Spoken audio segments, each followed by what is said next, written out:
이거를 너무 강하게 밀어붙이면 채무자가 만세 불러버리고 주저앉아버리고 빠에 갈 수 있는 상황이기 때문에 적당하게 압박해야 되는데 그 압박에 대한 타이밍은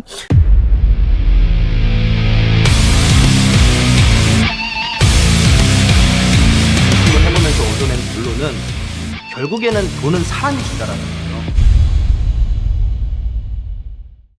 안녕하십니까. 채권 투심하는 배구현 팀장입니다.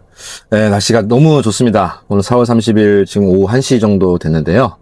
오늘 여기는 수원지방법원에 왔습니다. 오늘은 제가 추심하는 건 중에 채무자를 제가 형사고소한 건이 있었습니다. 변제할 여력이 없음에도 불구하고 채권자한테 돈을 빌려갔고요.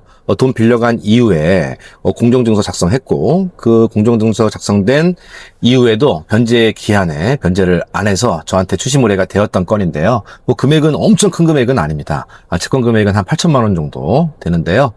요 채권 금액을 가지고 제가 공정증서로 채권남용 추심명령도 했고요. 제3세무사 진술서, 그러니까 통장 압류를 한 이후에 이 채권의 상황들, 그러니까 통장에 잔고가 얼마 있는지, 우리 말고 다른 채권자가 있는지 이런 내용들을 저희가 제3채무자 진술서 통해서 확보를 했는데요.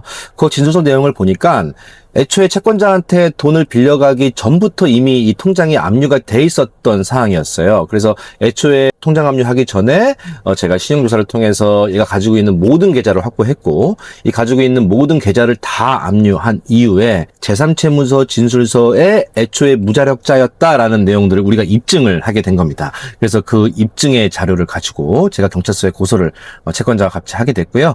그래서 고소 진행하는 중간에서 이제 채무자가 아예 연락도 두절돼 있던 놈이 저한테 연락이 한 번 오긴 했었어요. 그래서 8천만 원 중에 우선 4천만 원 변제할 테니까 좀 봐달라. 나머지 4천만 원은 자기가 벌어서 주겠다. 이렇게 얘기했는데 어찌됐든 이 채권 금액 8천만 원 정도는 금액이 작은 금액이 아닙니다. 그래서 요즘에는 형사사건으로 고소가 된 이후에 검찰이 송치가 됐고, 송치가 된 이후에 오늘이 첫 재판이거든요. 그래서 채무자가 아직까지는 압박감을 심하게 느끼지 않는 것 같아서 오늘 재판 날인데, 그래서 오늘 제가 재판 참석 좀 해서 참가도 좀 하고요. 채무자 나오는 길에 제가 좀 대화를 좀 해보려고 제가 여기 수원지방법원 주차장에서 이렇게 가볍게 또 영상을 찍고 있는데요. 이 형사고소라는 것들도 우리가 실제로 채무자가 채권자한테 돈 빌려가고 안 갚는다고 해서 우리가 다 사기가 아닙니다.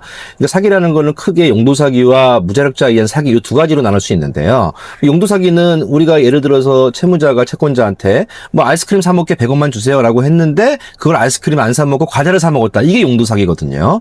근데 이 용도사기는 입증하기가 쉽지가 않아요. 실질적으로 얘가 아이스크림을 사 먹었는지 안 사 먹었는지 채무자가 알려주지 않으면 우리가 밝혀낼 수가 없거든요. 실제로 고소를 좀 해보신 분들은 알겠지만 이 용도사기로 엮으려고 그러면 이 고소인은 가장 중요한 증거 입증의 책임이 있습니다. 이게 무슨 말이냐면 고소한 고소인이 얘가 용도사기였다는 거에 대한 증거를 우리가 가져가야 돼요. 근데 실제로 아이스크림 사 먹는다고 돈 빌려갔는데 과자를 사 먹었다는 증거가 어디 있습니까? 우리가 어떻게 파악할 수 있겠어요? 그때 당시에 CCTV를 열어볼 수 있는 것도 아니고 이 방법이 없단 말이에요. 그래서 저희 신용정보회사에 근무하는 백 팀장이 제일 잘하는 것은 애초에 채무자가 돈을 빌려갈 당시부터 무자력자였다라는 무자력자를 입증해서 고소하는 부분들, 이거에 제가 가장 주요하는 건데요. 이건 일반인들이 할 수 없죠. 왜냐하면 일반인들이 채무자가 돈을 빌려갈 사항부터 변제할 여력이 없었다는 걸 입증해야 되는데 그 입증할 수 있는 방법은 여러 가지가 있겠죠. 채무자가 채권자한테 돈을 빌려간 이후에 나 원래 신용불량자였다 이렇게 얘기하면 너무 좋은데 그런 채무자가 어디 있겠습니까? 차일피일 시간을 미루는 채무자가 많을 거 아니에요. 그래서 제가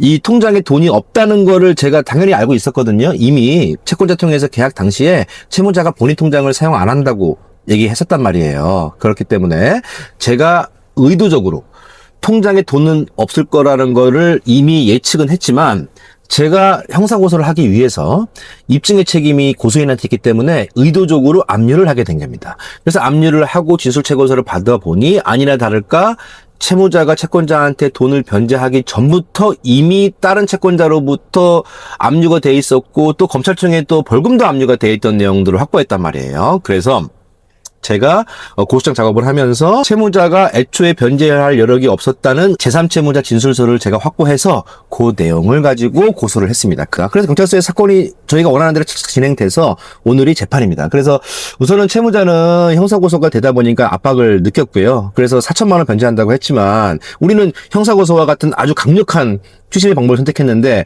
4천만 원 받고 나머지는 후불로 합의해 줄 수는 없는 거 아닙니까? 그래서 이번 기회에 강하게 밀어붙여서 끝까지 가야 되거든요. 근데 이거를 너무 강하게 밀어붙이면 채무자가 만세 불러버리고 주저앉아버리고 빠에갈 수 있는 상황이기 때문에 적당하게 압박해야 되는, 그 압박에 대한 타이밍은 채무자가 첫 공판, 재판에서 판사 앞에서 재판 받을 때가 가장 큰 압박을 느끼거든요. 그래서 그때 이후에 우리가 채무자를 설득하면서 채권자한테 합의서를 줄 테니까 전액 변제해라. 그렇지 않으면 엄물터너서 늦겠다. 이런 전략적인 추심 행위를 계속 해야 되거든요. 그래서 형사고소한 이후에 재판이 열린다 그래서 재판도 뭐 참석 안 하고 그런 게 아니고요.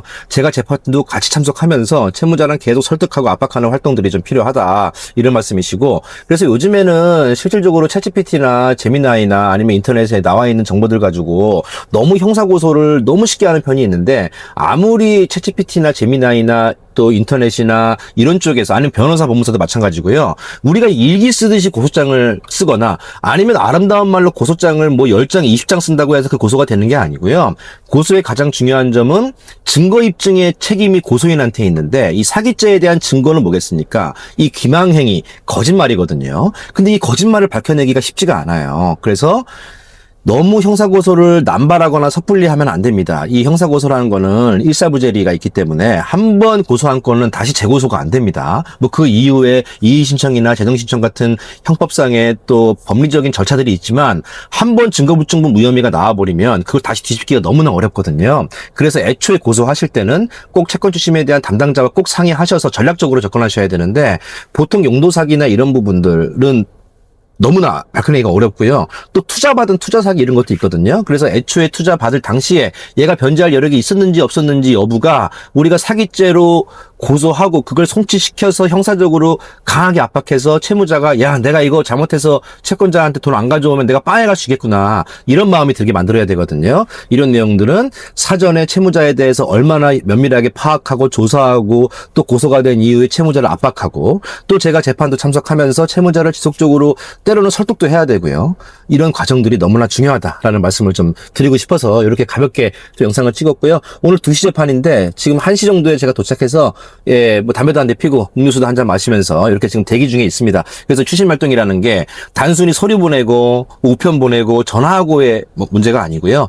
처음에 추심 의뢰가 딱 되면 마지막 마무리 언제까지입니까? 채권자 계좌에 돈이 들어올 때까지 모든 행위들이 신용정보 회사의 담당자면은 책임감 있게 끝까지 포기하지 않고 해야 됩니다. 그래서 고소에 대한 부분들, 또 추심에 대한 부분들, 강제 집행에 대한 부분들도 너무 혼자 머리 싸매고 고민하지 마시고요. 채권자가 모르는 내용이 있다 그러면 꼭 담당자와 상의하셔서 전략적으로 접근을 해야지만 채권 추심을 성공할 수 있다라고 말씀을 좀 드리고요. 제가 누누이 말씀드리지만 채권 추심의 기회는 한 번뿐입니다. 형사고소의 기회도 한 번뿐이지만 추심의 기회도 한 번뿐이기 때문에 처음 시작했을 때 야무지게 대응하지 못하면 그 이외의 기회는 없다, 이렇게 생각하셔야지, 너무 가볍게 이번에 안 되면 또 다음에 하고 말지 이런 마음으로 가지시면 안 된다는 거 또 말씀드리고요. 내일은 또 노동절입니다. 근로주의 날인데 또 내일은 또 거제도에서 저 손님들도 오시고요. 아침 9시부터 저녁 11시까지 또 이렇게 상담이 이렇게 쭉 예약되어 있는데, 저 배 팀장은 이렇게 평일에는 이렇게 계속 외부의 활동들 좀 하고요. 주말에 우리 채권자들과 만나는 시간들을 이렇게 만들고 있으니까요. 저를 만난다 그래서 꼭 추심 계약할 필요는 없습니다. 제가 항상 말씀드리지만 채권 추심의 시작은 추심을 전문적으로 하고 있는 추심 담당자 와 상담부터가 시작이라고 제가 말씀드렸으니까 부담 갖지 마시고 전화부터 지금 바로 한번 전화 한번 주시고요. 제가 아는 범위 내에서 투명하게 또 설명드릴 준비는 항상 준비가 되어 있으니까 편하게 사무실로 오셔서 차 한잔하고 가시면 되겠습니다. 오늘은 이렇게 재판 참석 잘 하고 또 채무자 잘 요리해서 또 채권자도 좋고 또 저도 좋은 이런 상황들을 만들어 보기 위해서 열심히 한번 또 노력하겠습니다. 이 배 팀장은 쉬지 않고 계속 일하니까 편하게 전화 한번 주시고요. 그럼 오늘도 먼저 들어가 보겠습니다. 그럼 남은 시간도 좋은 하루 되시고요. 화이팅입니다. 화이팅!